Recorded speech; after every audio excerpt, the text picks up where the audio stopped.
Hey, this is Johnny Lee from JohnnyLeePhillips.com, and today I'm here with my good friend Jared Easley, who is the host of the Star of the Doubts podcast. Hey, Jared, I've been listening to your podcast for the past year, and it's really encouraged and inspired me through some tough times. I appreciate what you've been doing with Star of the Doubts, and I know that you've created this audio package of some of the best interviews you've had with your guests. Would you be willing to tell the listeners why you put this together? Hey, Johnny. Well, first of all, I got to say thank you because you've been gracious enough to help me put this together. And yeah, I've learned a lot in the process of interviewing a lot of successful entrepreneurs about how they overcome self-doubt. And for anyone who enjoys this audio package of takeaways from the podcast, they can go and listen to more interviews at starofthedoubts.com.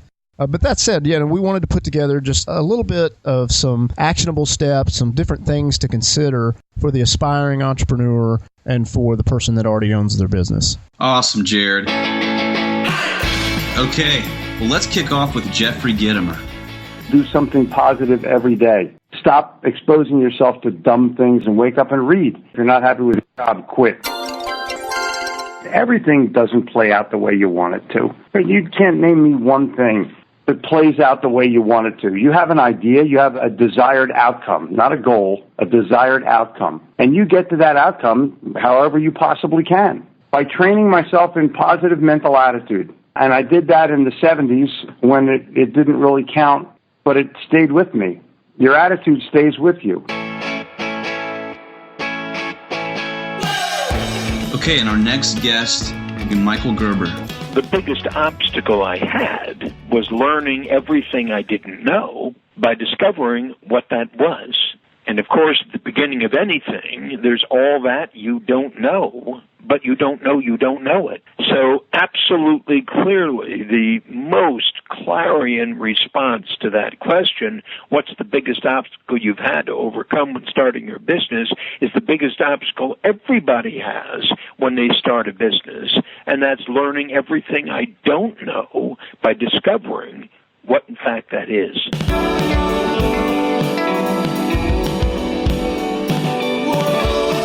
For our next guest, we'll be talking to Derek Halpern. I didn't really have self-doubt when I launched Social Triggers. I was 100% certain it was going to work. Actually, I was so certain it was going to work. Back in February of 2011, I was having lunch with a friend named Terry, and I was complaining about how bad most marketing blogs were, and he just looked at me. He goes, all right, Derek, do something about it. Like, challenged me to do it. And then I launched Social Triggers the next month, and I had 10,000 subscribers in the first 45 days or whatever it was. That said, I did struggle with self-doubt back when I was first getting started building websites. And what I did to overcome it was I never blamed anyone else. I love this next interview with John Acuff. Let's kick that off. Participate. Nobody on the sidelines wins ever. Doing stuff. You can't kind of think your way to your niche. You got to kind of get out there and try stuff. So, trying a lot of different things, writing a blog, trying public speaking. You've got to try a bunch of different stuff. Based on what you've tried, you get a sense of, okay, these are the things I felt good at. These are the things I liked. The time moved slowly when I did this, or it moved quickly. And so I think you can kind of get a sense then. What's your best tip for public speaking? Don't be cocky. Ego kills a crowd more than anything. You can't be the star of your own success story. I think a big part of it is having people around you that can help you with that. Because sometimes we're so close to it, we don't know that we're in over our head. So I would say having people that, your spouse, your family, your friends that will say, hey, I feel like you've kind of gotten too far down this one path. Or, that's a key to me. So those people just come and talk to you about it, and then you use that as your red flag, so to speak? I use that as a barometer. I can't And here is Gary Vaynerchuk. Very carefully and extremely not carefully, meaning it's the only thing I think about, but I'm not crippled by its magnitude. And that came out right. I like how that flowed. That was the answer. It's something I think about constantly. I finagle, I take red eyes, I tweet. But at the same token, I know who I am as a human being and what gets me up at night, and it's my family, but I'm an entrepreneur through and through at its raw state and extremities, really being all in with the family when I'm with them and being all into the career, making it very black and white, not trying to blend them, which has been helping me. by making the leads come to you.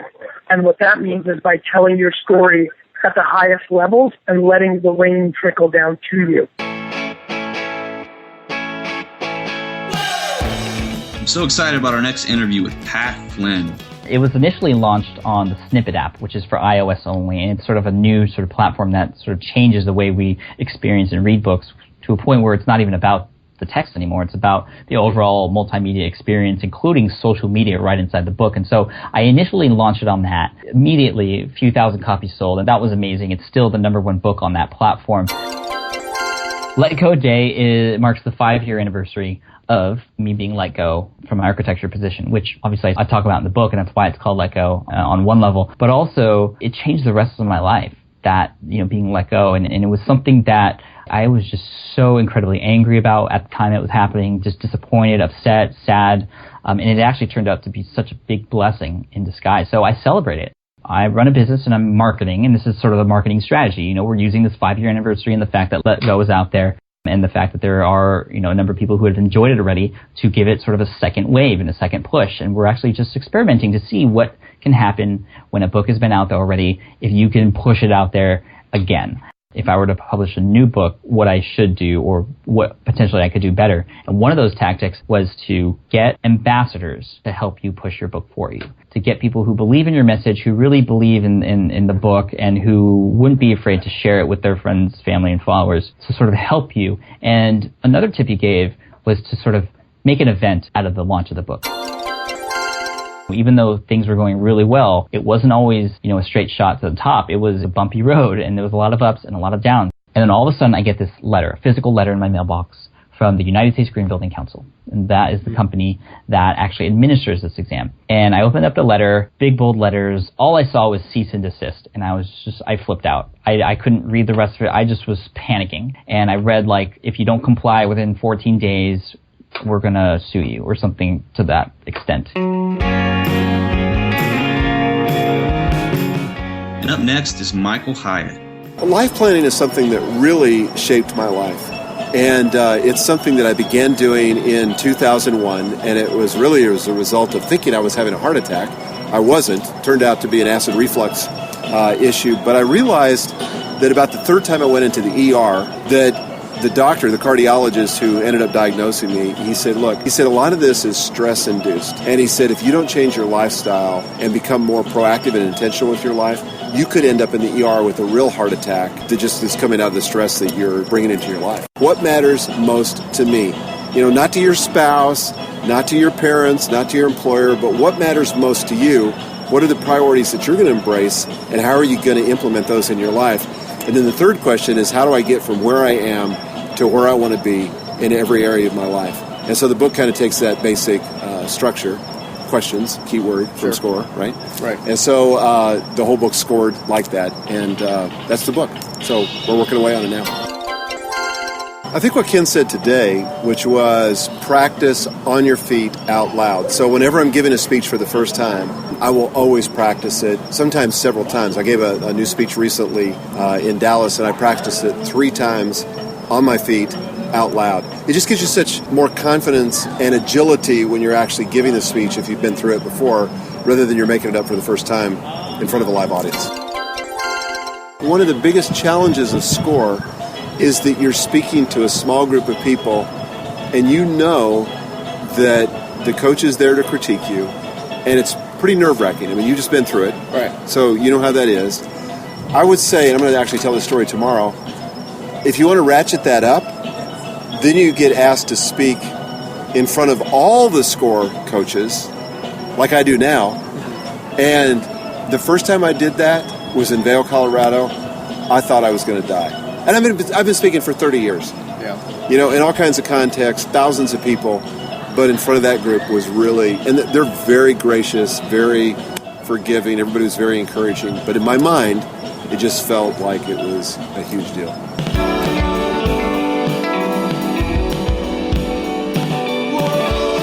Let's check out this interview with John Miller. A number of people in my life have said, you need to change. And I, of course, being assertive, have said, you need to change. And this whole concept that I can get out of bed in the morning and ask that incredibly ultimate QBQ. We teach this in all our sessions. The ultimate question behind the question is, how can I let go of what I can't control? Said differently, what can I do to change me? Real accountability means, well, looking in that mirror and saying, what can I do to be a better person today? How can I improve me? And that, Jonathan, is the idea that excites me. You know, we're human. We all have fears. We all have apprehensions and uncertainties. But here's what you find with winners. People who just win. You know, nobody's a loser, okay? I'm not saying that. But people who win. They win at this, they win at that. You know what they do? They fall forward. Winners just fall forward.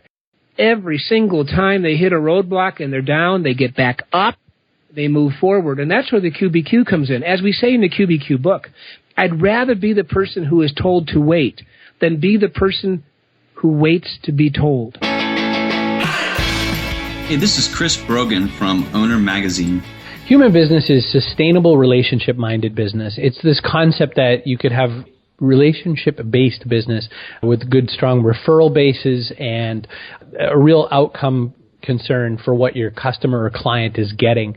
And I use that to really separate between that and people who are going for much more transactional-based businesses, especially because a lot of what I do happens to be on the internet. Even though I do work with a lot of offline businesses, I'm trying really hard to distinguish myself from a certain class of online business person who really just kind of churns and burns their email list, for instance. And so what I'm explaining is, like, when I get the chance to work with a company like Molson Coors or Microsoft or anybody, what I'm bringing to them is sort of my philosophy that relationship-minded business is going to get you a lot further. And I think that it works for the individual kind of organization. I mean, that's who I work with now more often. It's just, you know, solo professionals, even if their day job happens to be at Molson Coors. But what I'm trying to get them to do is, you know, really connect in a human way. Probably the biggest thing to understand is that, like, everything comes in time, that you have to really tend and nurture. And that's where everyone kind of makes the mistake, Jared, is because if you start looking around for some new way to do something and you stumble into my model and you happen to be at a spot in your life where things are not going so well, or, you know, you've really got to work hard, or you got to dig yourself out of a hole, my model is not the right model, because it's like saying, oh, you're hungry right now? You should go plant a garden. So there's that kind of a challenge going on in that business, because people really need to do the work to get the result that I'm preaching. Helping people tell a bigger story is helping them really understand what's going to matter to their buyer, what's going to matter to the community that they have the opportunity to serve, and what's going to get more people to pay more attention. Tell the bigger story without being self-gratifying. Tell the story of them. And make your buyer the hero. This is like I could say this every single day, and it's really funny because sometimes I feel like I say it every single day. And furthermore, what ends up happening is that people end up pushing forward information is very specific to, like, what they do or what they sell. Make the buyer the hero. Tell them, and it's going to do a lot better. Next, we'll be hearing from Rick Mulready. Twitter, I've really found the ability to engage with them, have conversations with them, have quick conversations with them. I love their search functionality. You can find the conversations that are going on so that you can go and listen to those conversations and add value and so forth. So I do love Twitter.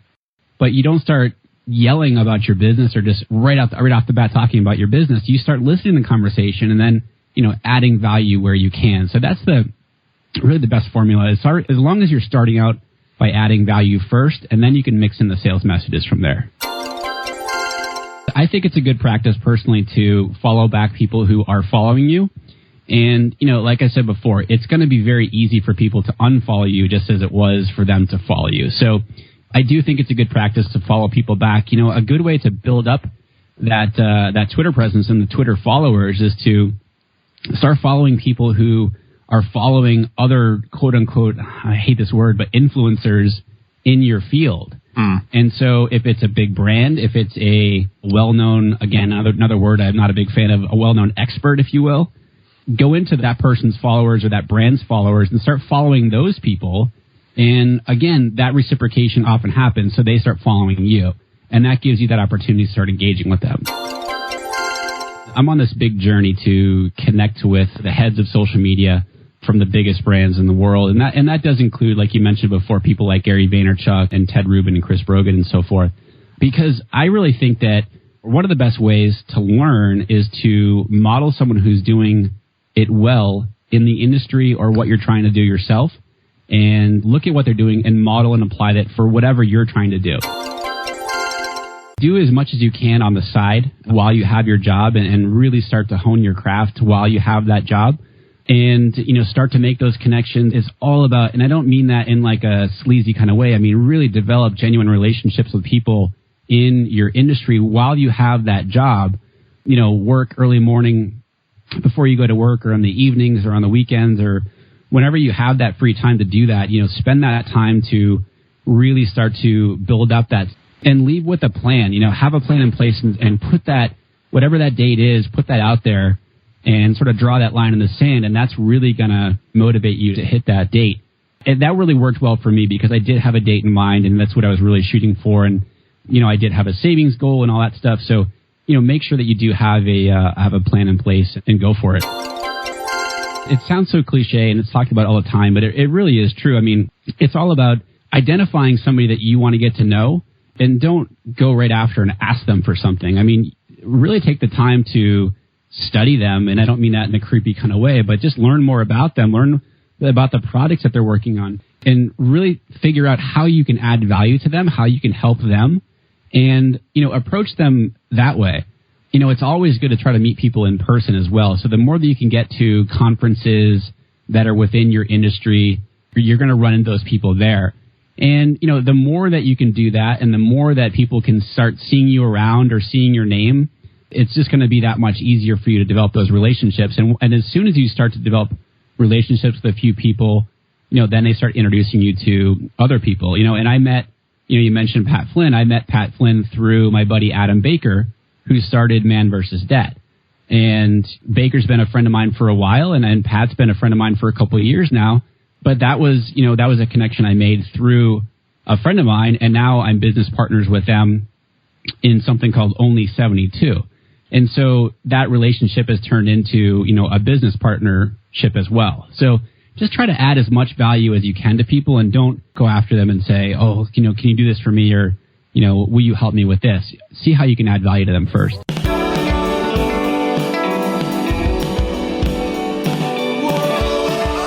Our next guest is Michael Stelzner.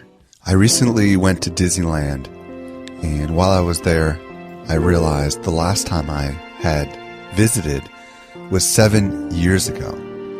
Back then, my youngest wasn't even thought of, and my middle daughter was barely 1 year old, and my oldest was only 3 or 4 years old. Where in the world have those years gone? I've been working so hard for the last 7 years that my kids grew up way faster than I realized. But then while I was at the park, it hit me. Wait a second. We are the Indiana Jones generation. Where's that sense of adventure gone? Has my work really taken me away from my family this long? And unfortunately today, my kids are finding adventure by themselves with their devices and their game systems. I want to bring a real sense of adventure to my kids. I want to help other parents and grandparents create great adventures with their kids wherever they are. Think back to your childhood. If you're like me, you're hanging on to those awesome road trips and fun adventures. Wouldn't it be cool to take our kids on journeys, explore, create, and experience the awesome wonders of our world? What if there was a free resource, a recipe book, a step-by-step instruction guide that could help folks like me make moments our kids will remember? I decided it was time to build that resource. Sometimes all we need are a few good ideas to spark our creativity. This is My Kids Adventures. Will you join me? Let's bring fun back to the family. Back in 2009, there were at least 1,000 other blogs focused on social media. And honestly, I didn't know very much about social media at all, Jared. So I had a heck of a lot of doubts going on inside of my head. But part of me said, you know what? This is marketplace justification. The fact that there are so many other blogs out there focused on social media, and in particular, business people, marketers. That could have scared me from ever entering the marketplace, but instead I just said, well, that must mean there's a demand for that kind of content. So I used that as the impetus to move forward and take it to an entirely new level. But that was how I dealt with it. I was just as scared as anybody else is when they're starting something new, but I just knew that I would bring something unique and different to the table. Next, we'll be listening to John Lee Dumas from Entrepreneur on Fire. But the things that I'm really most proud of and passionate about are the 15 video tutorials that I just include for free with the book. I mean, all ego aside, I truly do believe that those video tutorials could be packaged into a product and sold for hundreds of dollars. But that wasn't my goal with the Entrepreneur on Fire book podcast launch. I really just wanted to get out there in the Amazon marketplace, another one of those be everywhere strategies, and just provide incredible value like I've learned from Pat Flynn, like I've learned from Dan Miller, and kind of be looked at as the go-to source for that. And so the book went live, a handful of weeks ago, Jared. Already has over 51 five-star reviews, which is incredibly high for a straight Amazon Kindle book, so I'm very proud of that fact. Sure. And I was really surprised at the lack of books on podcasting in Amazon. And, I'm proud to say that it is officially the #1 book in the Amazon store on podcasting. And I am very proud of that, too, because I do know that it does provide just incredible value for anybody that wants to learn more about this industry.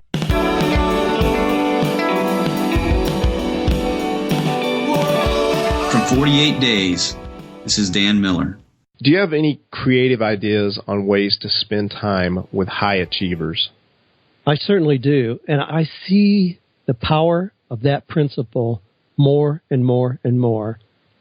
Just yesterday, I had lunch with a young man who's been involved in a very worthy cause for the last 7 years. In doing so, he has given and given and given. He's 41 years old.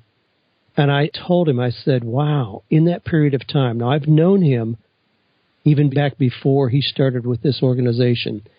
I said, you've lost touch with changes in the business and work environment. You've lost a network of connecting with high achievers. You have given and given so selflessly. You're drained. You're dead in the water. And he's like, wow. So we went to lunch together. I spent 2 hours with him yesterday. I took him to the Legends Club, Vanderbilt Legends Club. It's a golf club house here in Franklin. Very prestigious place. The Vince Gill golf tournament is there and so on and so forth. I said, I'm going to give you an example of how easy this is to do. We could go to TGI Fridays and eat lunch there and listen to the mall employees bitch about the economy and who's in the White House. We aren't going to do that. We're going to choose to go where we're going to run into bank presidents, real estate developers, and people who are really changing the world. We walked into this very elegant environment, very quiet, great music, beautiful teak wood all around. First person I ran into was Darryl Waltrip. Hey, Darryl, what's happening? We sat down, ate lunch.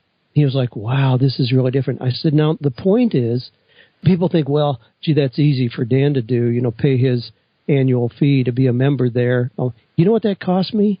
Nothing. Absolutely nothing. I'm not a golfer. I've never golfed. I have no desire to golf. But I'm a member of the dining club because I choose just to go there. Now, what that means is pay $6 for a salad. I mean, it's not expensive. And they send me a bill once a month for whatever we've spent there. There's no added cost in any way at all. It's just a different choice. But I choose in that period of time to position myself, and again, not to be snobbish, but just with people who are performing at the level at which I want to perform. That's the real key. I mean, Jim Rohn said we become the average of the 5 people we spend the most time with. Well, look around and you can figure out, what does that say about you? Is that what you want? So I choose, and it's very easy to do that. The same way, if you want to be skinny, golly, hang around people who have a proven track record of being healthy in what they're doing. Now, there's certainly going to be people, friends and neighbors and family members who are not performing at the level which you want to perform, but you can identify limited time with those people. So there are times when you'll be around people that you will spend an hour with, but you aren't going to spend 6 hours with them. You're going to spend a weekend with them. But you've got to make sure that you're not just being depleted by having people pulling on you all the time. But, I mean, I spend more time in environments where I'm not the leader, I'm not the teacher, I'm not the coach. In environments where I'm receiving, where I'm being taught, where I'm learning, where I'm being coached, than I do on the other side, even though that's what people often recognize about me. You know, I've always been optimistic. I've always been one to, see the rainbow when other people are just complaining about the rain. I don't know. I just have so programmed my brain. And I think it's something I've learned because it certainly is not borne out even in my siblings. But I just chose what I was going to read. I read success stories about people. I hung around successful people. And because of that, when I have a failure, I frame it differently than what a lot of people would do. I really believe that it's a necessary process on the road to success. I mean, nobody's success that I know had just a straight linear path upward with no discouragement or failure along the way. I mean, we've all stubbed our toes. But if we really believe that that is a legitimate part of the process, then we don't stay down. We come back up and keep going.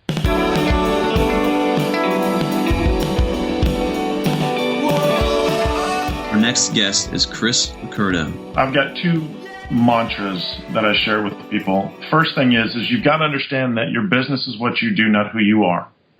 So many people get so tied up in their business, in their leadership, in their whatever it is, that it becomes them. It becomes consuming. And when I say that, a lot of people don't even recognize that they're there. You've got to understand that your job is just a part of what you do. It's just a small circle in a very large circle of who you are. But for so many people, it becomes the large circle. And because of that, you become so emotionally tied that all decisions are difficult to make. They're emotional decisions. Some decisions are hard to even go after. So that's the first thing. The second thing, as a leader, you must understand that it is your job as a leader to make your team successful, not the other way around. So many folks that are in leadership believe that their team is there for them. You're here to make me successful. And that's just a horrid way of looking at leadership. By definition, if you want to know if you're a leader, turn around. If nobody's following you, then you're not leading. You don't know what leadership is. You're not making it happen. So instead, what I tell leaders all the time is it's your job to get in there and make your team members successful. If I can duplicate myself and then do it again and do it again and do it again, then by default, I'll become successful in the process. The thing that you've got to know is if you're doing what God wants you to do and you know it, then it doesn't matter what anybody else says. And if you're doing it to take care of His children, then it doesn't matter what anybody else says. That, for me, is what every day I have to tell myself. Because if you can imagine, I've been in a big world of leadership and teaching leaders and teaching entrepreneurs and coaching businesses and all this kind of fun stuff. There is not a lack of voices that want to tell me that I can't do what I want to do. So I have to protect my heart. I truly believe this. I believe that if you are diligent, then you prosper. The Bible says so. The diligent prosper. If you are diligent to be great at what you're doing and who you are, then opportunities are going to eventually open up for you. It's not saying that the other people that are back there that aren't being diligent don't have opportunities or God didn't want them in a better place. I'm just saying don't allow that to suck you down into a black hole. Instead, focus heavily on being the best person you can be. And the great thing is that will start to rub off on everybody around you, and you'll bring a lot of people with you as well. Whenever I'm either teaching or whenever I'm doing interviews of trying to get information from great leaders, my goal is not to be the leader in the room. My goal is to be the advocate for the people who are listening. So if I'm interviewing a Maxwell or a Covey or Collins, my goal is to make sure that I'm talking to them about stuff that I really believe my listeners not only want to hear, but absolutely need to hear. So that becomes my goal. Be the advocate for the person listening. It's not about me, it's about them. And if I can do that, then great stuff's going to come out of it.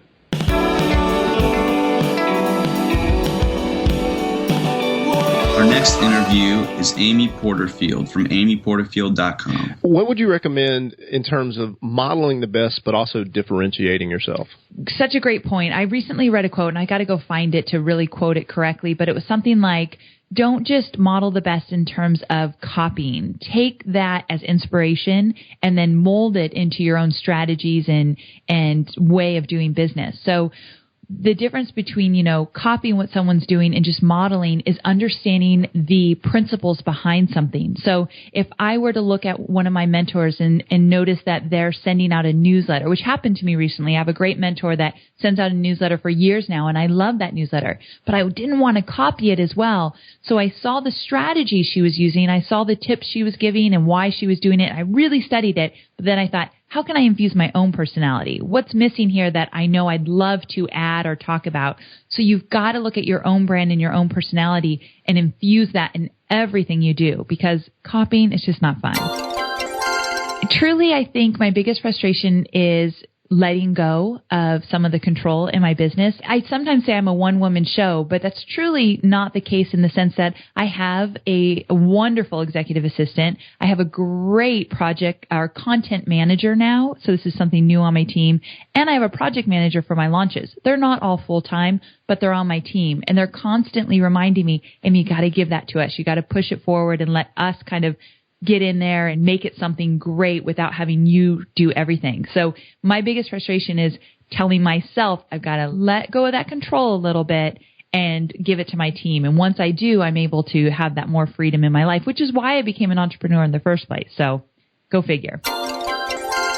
Do you have any examples of ways that entrepreneurs can be very clear on what they're offering to their audience and how their fan base can do business with them? Yes, a few different things. One is that you want to make sure on your Facebook page, underneath your profile photo, so you've got your big timeline cover photo at the top, and then you got a profile photo. And then most people, unless you're a local business, you don't get this option, but most people have that box, that about box. And in there, you can put a hot link to your website. The reason why that's important is if I came to your Facebook page, I just might want to go check out what you're all about. And really, your website is where I'm going to do that. So you want to make sure people know instantly how to get to your website. And that's the only static place on a Facebook page where you can have a hot link to your website or to an opt-in page or whatever you want. In addition to that, fill out your about section on your Facebook page. Not only is it indexed by Google, but if someone's genuinely interested in what you're about, they're going to check your about page. They want to know who you are, what you're about, what you're selling, how they can work with you. You want to ask the question, if someone came to my Facebook page today, would they know instantly who I am and what I'm about, or how to do business with me? One of the best ways to do that is to use your timeline cover photo. The timeline cover photo used to have all of these restrictions. Now, it really doesn't have any restrictions. You can put your website. You can put a call to action, your email address. You can have a big button that says click here. When people click it, a light box pops up just like any image on Facebook. And in the status update, you can give them links to go places to visit and find out more about you. That timeline cover photo is pretty much your first introduction to people. Use it to your advantage. Burn the boats means to decide on something you really want to do. You know, you've got this goal, you're going for it. And what you do is you storm that island, meaning you quit that job, or you fire that client that's driving you crazy, or you start a new habit that you're going to stick to and really do it. And what you do is you storm the island and you burn the boats, meaning there is no way back. You can't change your mind. You're going to make this work. And I always tell that story because that's truly what I did when I left Tony Robbins and started my own business. There was no looking back.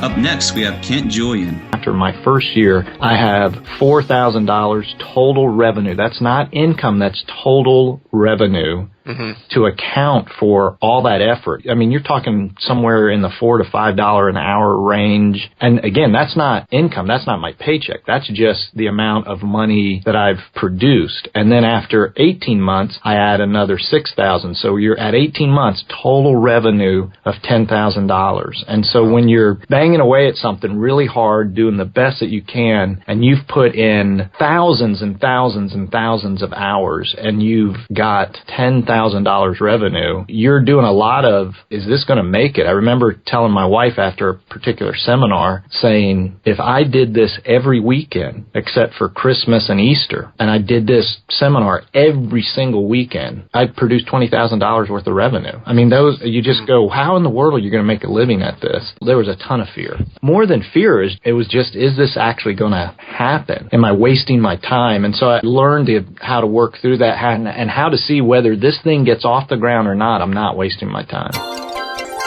There's different ways. It depends on what I'm trying to do. When I market my speaking, I'm marketing directly to event planners. So it's very different. It's very much you're reaching out to them and constantly marketing your services. When I'm marketing what I do through Live It Forward and what I do through part of Live It Forward is this speakers boot camp I do called Speak It Forward. So if you go to liveitforward.com, there's links to Speak It Forward. So when I'm marketing those, it's much more doing blogs and providing content and that. But the key to both, here's the key to both, is that you serve and you add value before anybody ever hires you, and whether they ever hire you or not. You're giving and serving and adding value. So I'm trying to create what I call top of mind awareness with both of those markets. And the way that I go about doing it is to say, here's value. I hope you can use it in your organization, and I'm serving you. And the idea behind that is, hey, whether you ever hire me or not, or whether you ever use my services, I hope this helps you.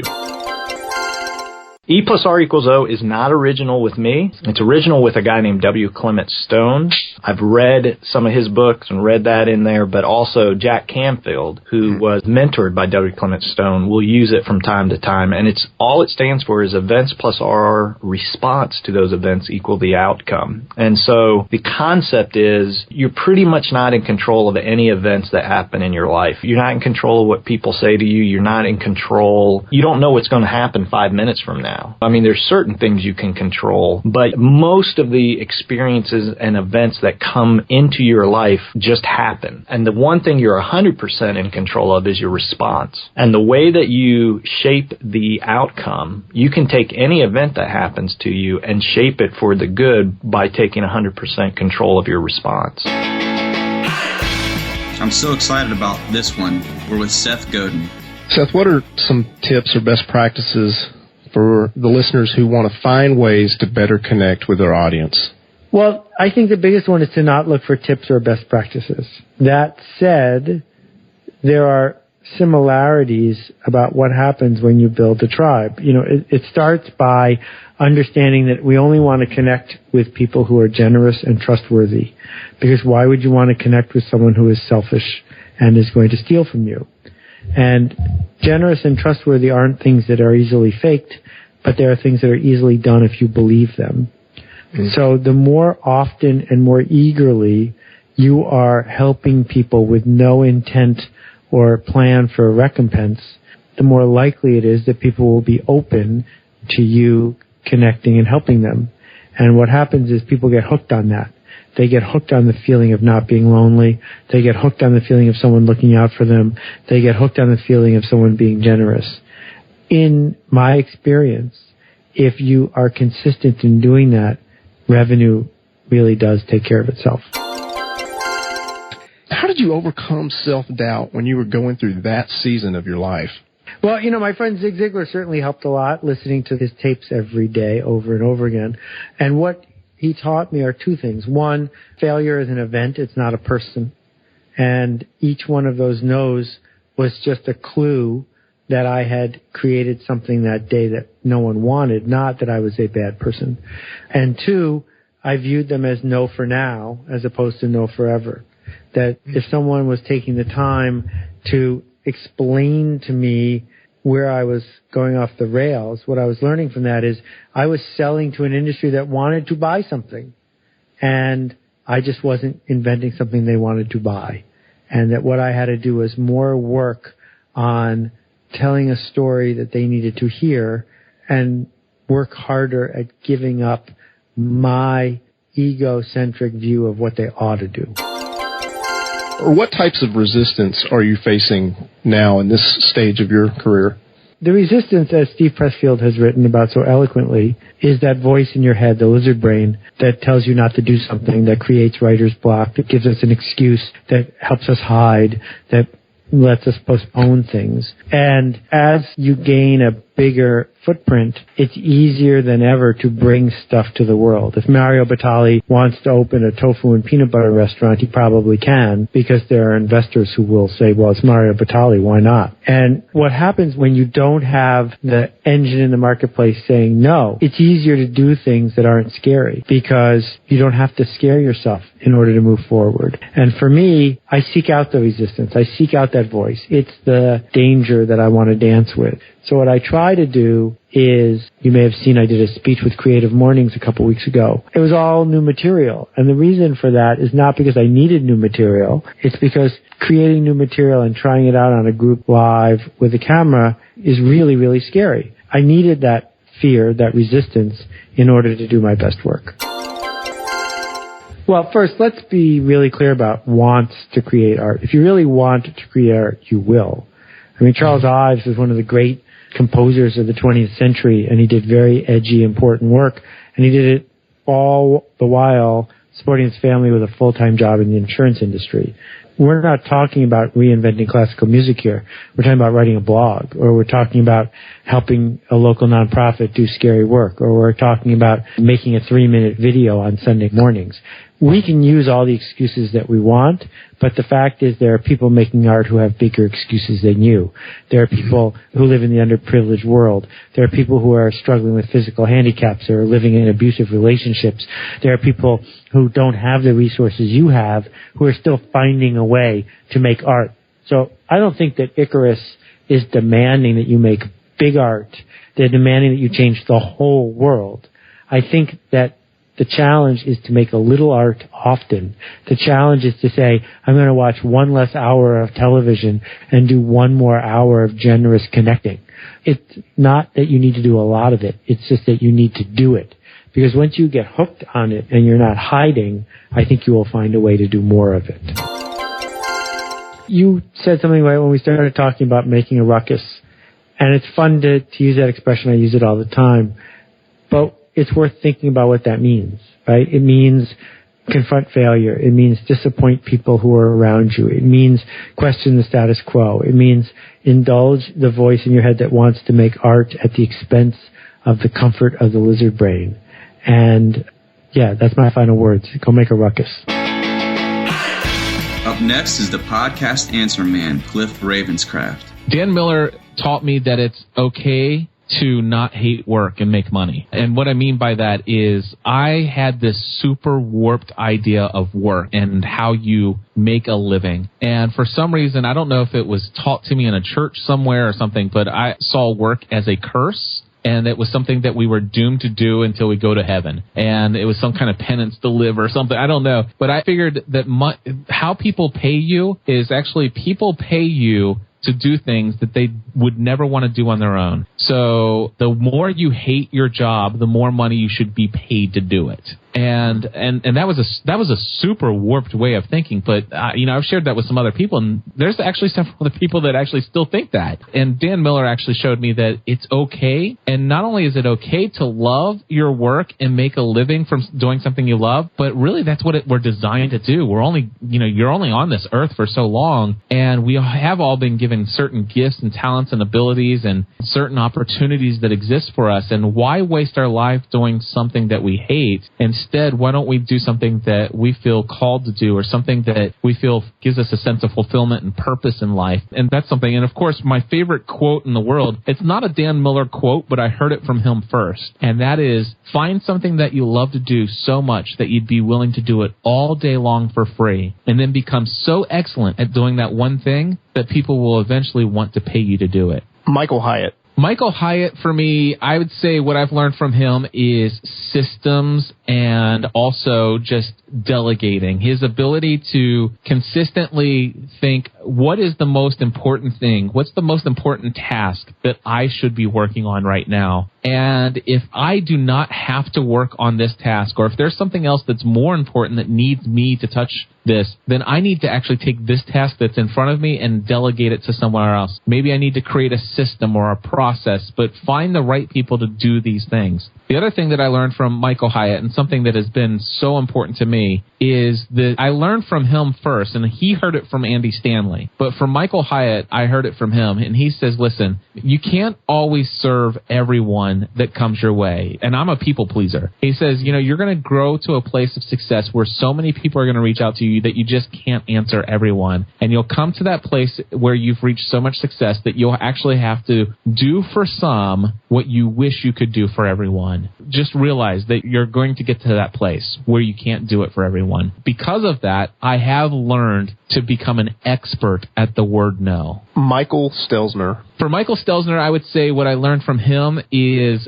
business sense. I've learned a ton of things about running a business and thinking and dreaming big, setting big goals and attacking them head on. He's obviously very famous for his launches. He's got a book called Launch, and this guy takes no prisoners. When he sets a goal, he sets a big goal, and he attacks it with everything he has. He takes every available resource. And the other thing that I like about him is his willingness to always reach out and help somebody who he feels is doing something unique and important in this world. And in spite of the fact of how many people, rely on him for information, he does that other quote that I told you from Michael Hyatt so extremely well. He does for some what I'm sure he wishes he could do for many. Pat Flynn. Pat Flynn. Well, I'll tell you what. I learned from Pat Flynn so many things, but I'll be forever indebted to Pat Flynn for his inspiration for me to start the Podcasting A to Z online training course, which is now absolutely the single greatest amount of income that I bring in. It never would have happened had it not been for my mastermind meetings where Pat would consistently share his, what was it called? Niche Site Duel or something like that he was doing with another friend of his. And he says, hey, we're going to do this course and it's going to be $800 and, we've got people signed up and this is how we're going to run it. And that was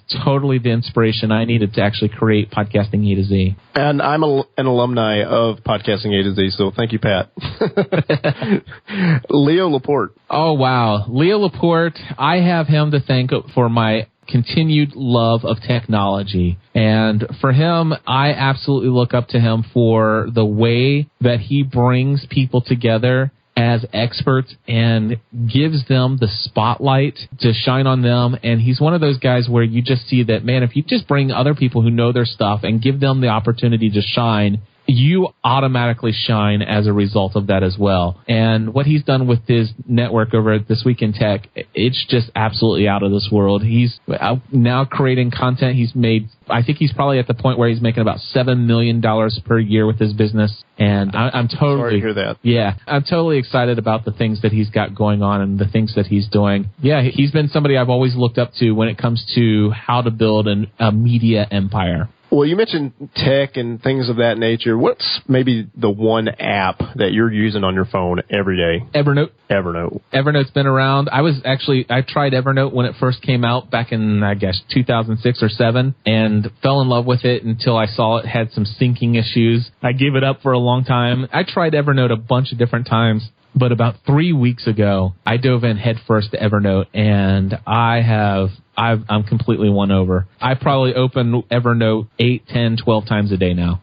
Are you just doing the free version or the pro? Or what do you recommend? I went pro immediately. I needed to be able to sync all my tabs. I needed to be able to, not all my tabs, but tags. Right. And I needed to be able to sync everything. I needed I wanted the immediate sync and priority and everything. So, what is it? $45 a year. It's a no-brainer. How can I not pay that for something that's so valuable? The last person on the list here that I wanted to ask you about is Rick Calvert. Yep. So what have I learned from him? This guy has a passion for conferences, and what I've learned from him is that you can create an entire staff of people to help you pull off something that would otherwise be impossible. He has this conference, New Media Expo. I think we're expected to have 7,000 people in attendance in January. Unbelievable. And when you think that, when I went to my first ever, back then it was called Blog World, but when I went to my first ever expo Expo that he created, it was way bigger than I ever dreamed or imagined. I mean, it's like I had gone to some insurance conferences, like, this Applied System had this computer technology company had this Applied user group, and they had this amazing conference. But this is a multi-million dollar industry,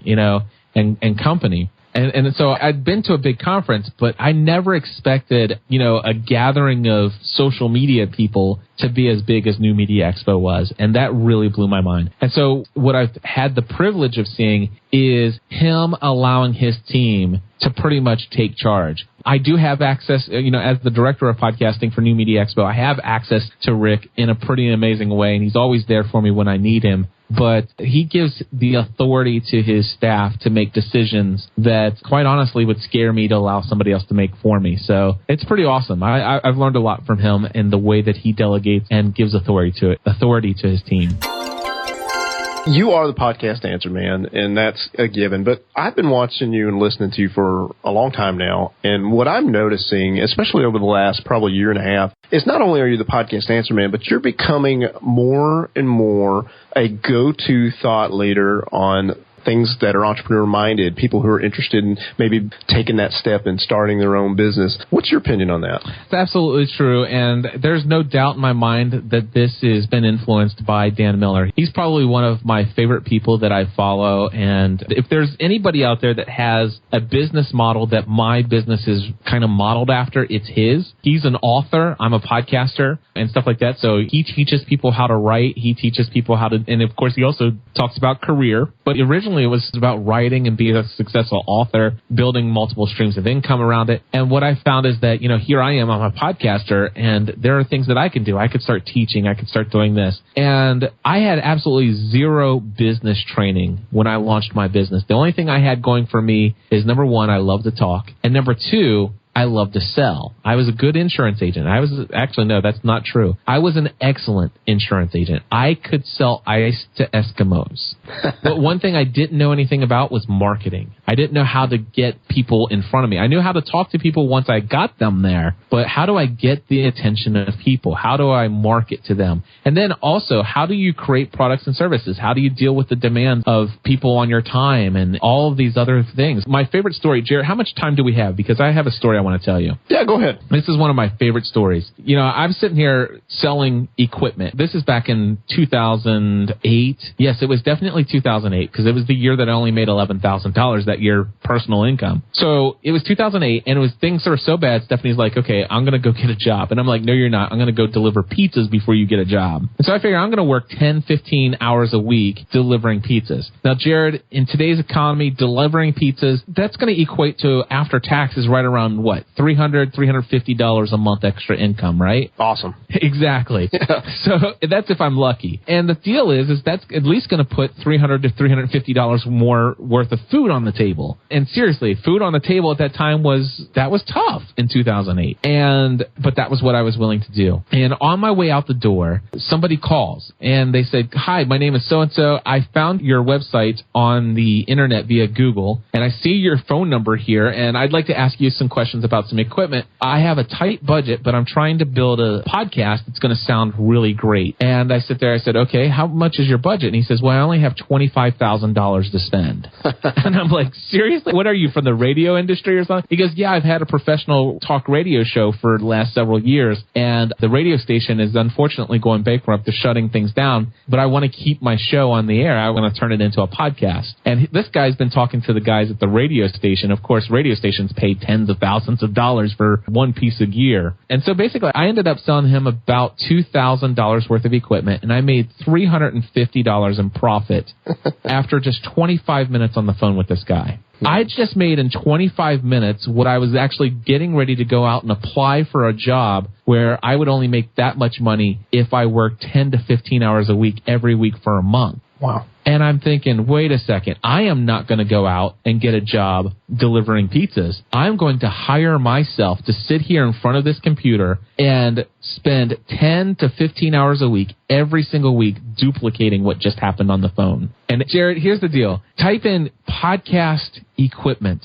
in Google. And by the way, anybody in the world can do this. It doesn't matter what country you're in. Type in podcast equipment in Google and see what the first thing that comes up. It's me. And I got to the place where I was working 40 to 60 hours a week selling equipment. And by golly, I was making $4,000 to $6,000 a month in equipment profit. And things were really hot until I met Dan Miller. And when I met Dan Miller for the first time, and after spending some time with him one-on-one, he started referring clients to me. It's so much so that I took on 15 new clients in 10 days. I was having a hard time actually remembering their first names when I was on the phone with them, let alone somebody I've known for years with you, Jared. But anyway, I was having a hard time keeping everybody straight. And here's the situation. I started to get so many clients. And by the way, my rate at the time was $150 an hour. You know, it's a whole lot more to do work with me one-on-one now, but back then it was $150 an hour. And people want to hire me, and I'd say, I can get to you in about 6 to 8 weeks from now. And that's because I was only doing consulting 2 days a week, because I could only do it that time a week because I had all these equipment sales and all of these one-off things. The thing is, I'd be doing all these proposals and diagrams for equipment, helping people out, taking things to a whole new level, and blowing people's mind with the service that I offer, doing things they would have never dreamed that I would do, and helping them in great ways. And the thing is, they loved it, but sometimes I would only make $40 profit. You know, sometimes it's $20 profit.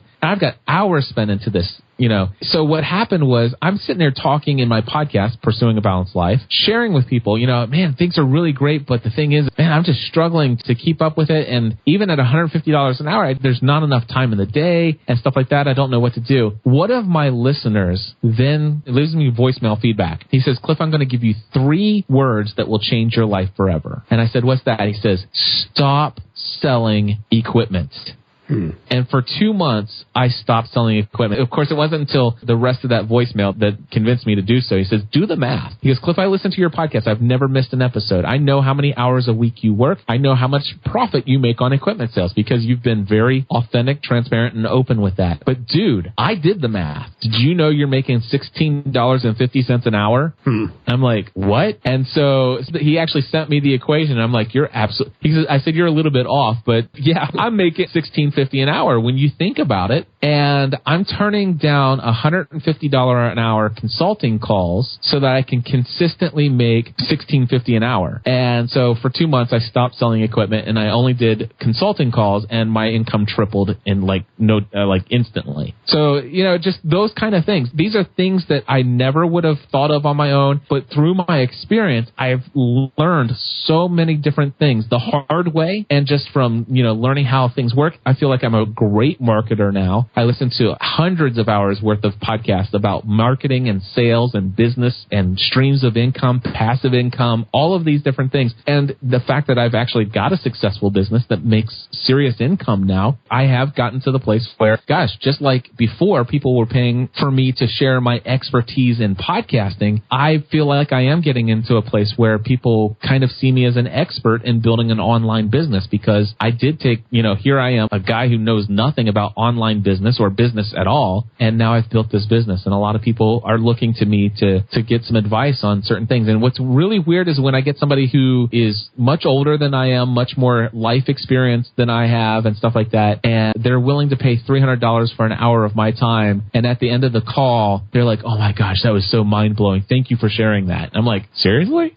But yeah, I love helping people in their mindset, helping them understand how to do business, and that it doesn't have to be all about the marketing sales funnel and clicks, and it doesn't have to be about those conversions. You can just care about people and genuinely look for ways to serve people. Think about what's profitable use of your time, and with just a couple principles, you can develop a business model that will be profitable for you. We'll be hearing now from Leslie Samuel. If you want to be famous, you're looking for the wrong thing. For me personally, you know, I think there's a lot of hype around this concept of fame. Everybody wants everyone to know them. To me, that's not what you want to be striving for. It's not the fame. For me, it's about helping people. It's about having an influence. And those are the things that I strive for, because to me, those are the things that can help people live better lives. I mean, if you're striving for that, the fame can just come as a result of the important things that you're striving for. The best way to grow your blog is... The best way to grow your blog is know exactly who you're trying to target and what exactly their pain points are, and start creating content to help them through that pain point. That's the first part. The second part is then getting it out there. How do you get it out there? In a number of different ways. But the thing that you want to think about is, how can you provide value to people? How can I provide value to your audience? How can I provide value to you as a blogger or you as a podcaster? Stop thinking about yourself and start thinking about others. Was Jesus a blogger? Was Jesus a blogger? I think if Jesus were here today, he would be blogging. No, when you think about it, this is something that I've been thinking about a lot recently. Jesus was a storyteller. Okay. Jesus went into situations where, people might try to catch him in a corner and embarrass him or something of that sort. And you know what he'd do?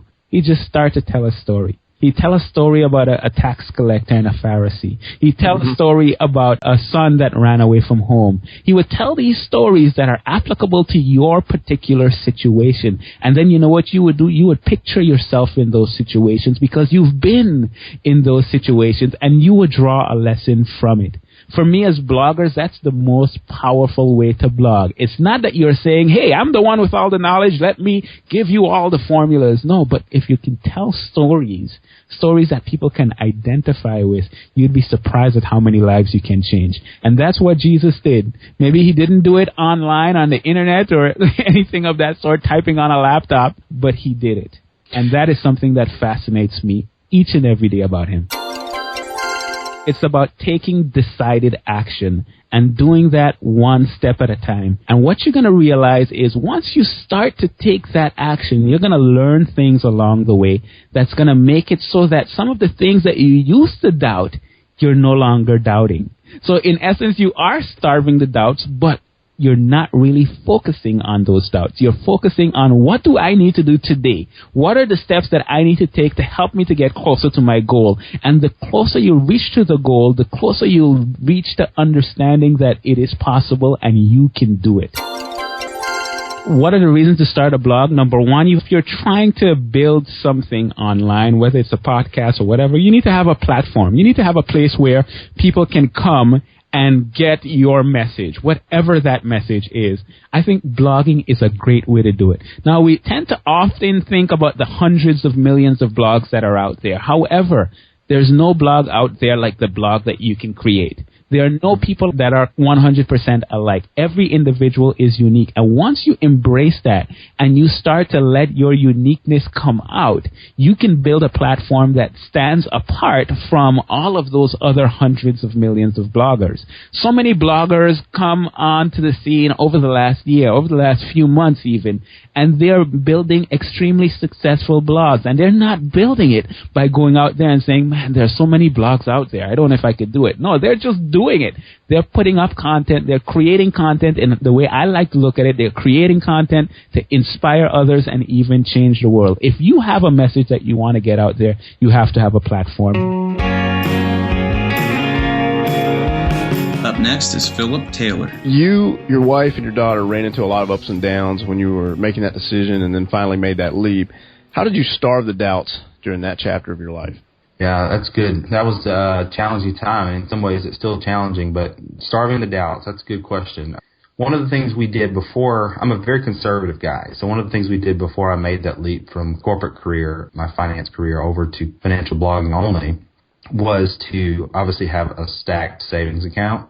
In terms of paid off, all our debts were paid off except for our home mortgage. So our finances were in a very strong place, and also have pretty good career in terms of having my CPA, having an accounting background, and we're here in the DFW Metroplex where it's pretty sheltered from a lot of what went on in the past couple of years with the employment situation. So I'm maybe not answering your question. So how did we starve that doubt? So we were fearful. We were scared. And it turns out my wife, for the most part, is conservative just like me, and she wanted me to stay in my corporate job. But it turns out in my corporate job, I had me traveling a lot, in 3 weeks at a time to far off locations. And now that we had a child, it made it more challenging on her situation. So she saw the value of me maybe trying this at least for a little while. So what we did was we said, let's do it for 6 months. Let's do a 6-month experiment, I think is what we said. Because we knew we had the cash saved up to live off that for at least 6 months. And then at that point, at that 6-month mark, if the business hadn't taken off, I would look for, a job again. Accounting jobs are pretty easy to come by in this area. So I could jump back on the corporate finance world pretty quickly. Another fear we had, and this was probably underselling this fear, was private insurance, so private health insurance. And so since just had a baby and had a little kid, I had my wife to take care of who's not working. She's staying at home with our child. Right. I would be the only source of income and insurance. And so at the time in Texas, insurance wasn't that great on the private market. And so it was challenging. It was fearful. But we didn't let that fear rule us. We didn't let that fear guide us. We chased down that fear and grabbed it by the neck and said, okay, let's actually go look at health insurance on the private market. What are the costs? What are they actually covering? And how, what can we do to make up the difference if something does happen? So that's what we did. We just broke out the numbers basically. I went to ehealthinsurance.com. We ran some quotes. I mean, it sounds simple now, and it is, in my mind, simple now, but at the time it was sort of a big hurdle for us to clear. And so that's some of the ways we did that in that first initial launch for that first 6 months. So in terms of chasing self-employment, I would say don't be afraid to be a part-timer. I was a part-timer for a long time, and don't be ashamed of that method or that style. I did it for 3 years until I was really secure in a place where I felt comfortable moving on. So I would say, first off, don't feel the rush to necessarily be a 100% full-time entrepreneur right out of the gate. Take your time, maybe test the waters with the part-time entrepreneurship effort on the nights and weekends like I did. In terms of starving the doubts, I would just say chase down those fear points you had. Like, if you feel yourself fearing something that's preventing you from getting to the next stage in life, you stare at it and you go straight for it. You don't run from it. You don't worry about it. You don't hem and haw about it. You actually stare that thing down and you go for it. So in my case, it was things like a bad job market, things like our savings and our budget, things like health insurance I've already talked about. And so I attacked each of those points. I went straight at them. Instead of just letting them build up within me and worry, I actually went after them. And that's what I would say. I don't know if I'm articulating that well, but that's kind of how I remember going through that phase, was just taking them on head on, Mm-hmm. And don't allow there to be mystery. That's the worst thing you can do. To fear something that is a complete mystery. It's okay to fear something that's reality, because sometimes there are things that are reality and that prevent you from making decisions or prevent you from getting everything you want out of life. But don't let an unknown fear make a decision for you in your life. Chase it down and get the information about it. Our next guest is Jeff Goins.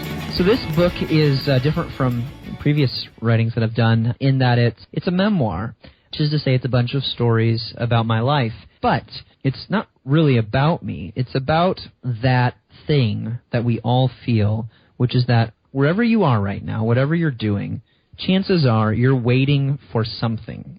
You're stuck in this place between who you are and who you'd like to be, between being a single person, just running around doing your thing, and really wanting to settle down and have a family, or between having this job and the next job, or sitting on the toilet, as a woman looking at that stick waiting for it to turn blue.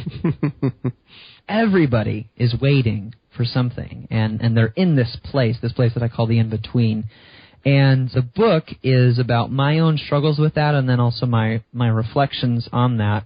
And this book is an exploration of the idea that maybe this space is actually, it's a divine space. And I say divine because this place that we want to escape, but it's actually the perfect place to be. It's the place where we grow and become who we're meant to be.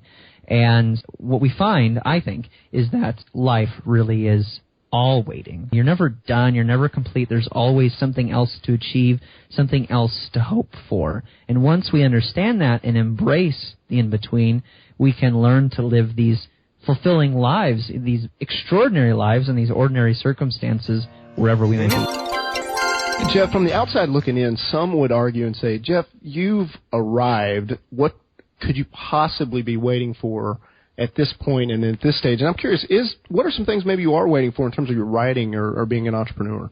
Well, I think the trap of quote-unquote success, whatever that looks like for somebody, is, you always want a little bit more.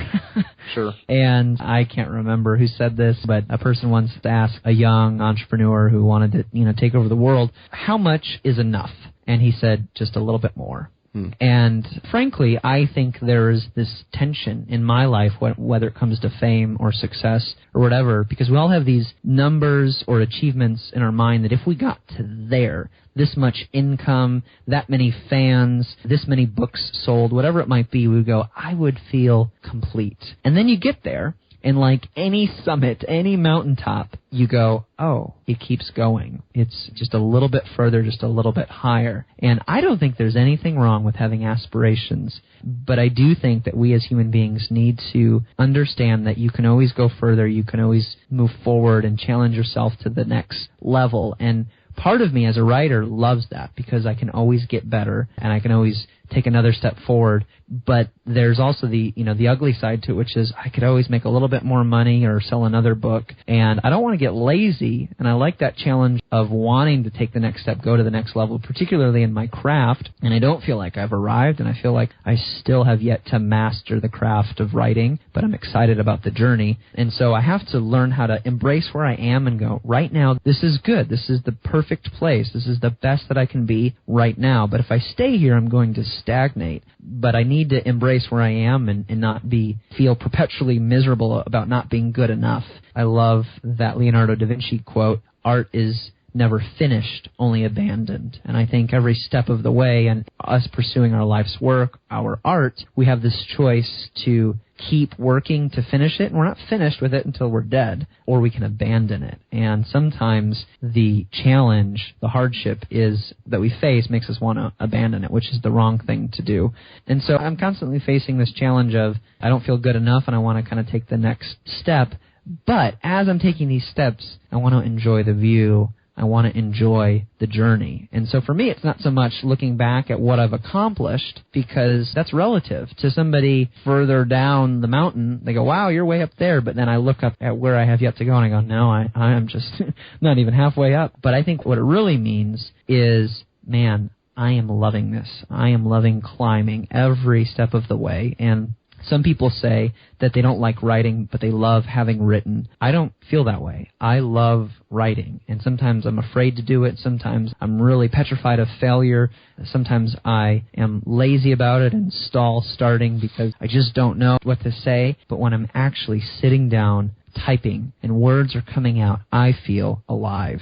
And so that's what I want to continue to do. I love what I do, and I want to remember that I love what I do. And I still have more mountains to climb, but I love the act of climbing. Hey, we just had a chance to listen to 21 entrepreneurs. And Jared, I really appreciate you taking the time to put this together. Johnny, I really appreciate you helping me with this process. I hope that people will come over and check out what you're doing at JohnnyLeePhillips.com. If these interviews resonated with any of the listeners, I hope that they'll consider also checking out the podcast interviews at StarveTheDoubts.com. Again, StarveTheDoubts.com. And in the meantime, always do your best. Remember to treat others the way that they want to be treated. And remember to starve the doubts.